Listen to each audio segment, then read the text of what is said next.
që të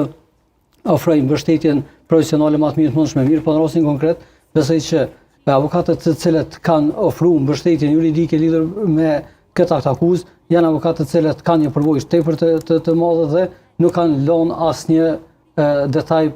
pa e administruar në formën më të mirë të mundshme. Lidhur me dëshmitarët e propozuar nga prokuroria dhe dëshmitarët e propozuar nga personat të cilët po gjykohen atje, në këtë rast Thaçi, Veseli, Krasniqi dhe Selimi, ka një diskrepancë tepër të madhe.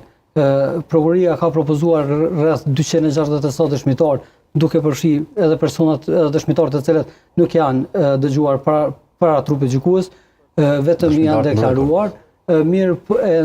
në proporcion me ato që kanë propozuar avokatët e të akuzuarve. Mirë, po kjo nuk paraqet, si me thonë, diskrepancë lidhur me vërtetësinë e pajisisë apo jo. Në shumicën e rasteve, përkatësisht ligji, në vit të cilën funksionon edhe kjo gjykatë dhe gjykata tona dhe ku bashkëkohore në tipin akuzator, prokurori është i detyruar që të vërtetoj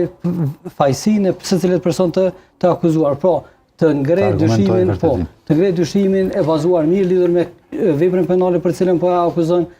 personi. Pra, është metodë e përshtatshme me anë të asaj që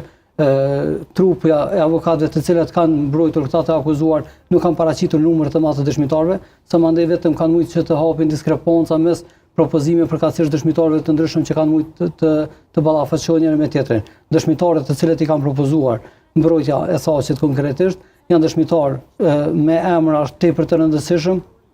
të botës dhe persona të cilët e kanë njohur mirë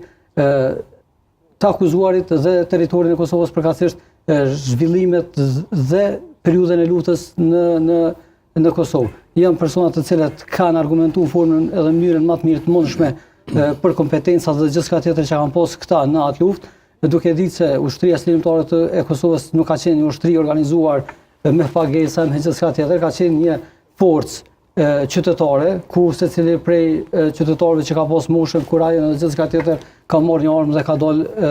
e ka kundërshtuar trupat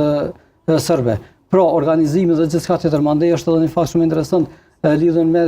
teknologjinë dhe gjithçka tjetër. Në periudhën për cilën po flasim për 99-98 është periudhë që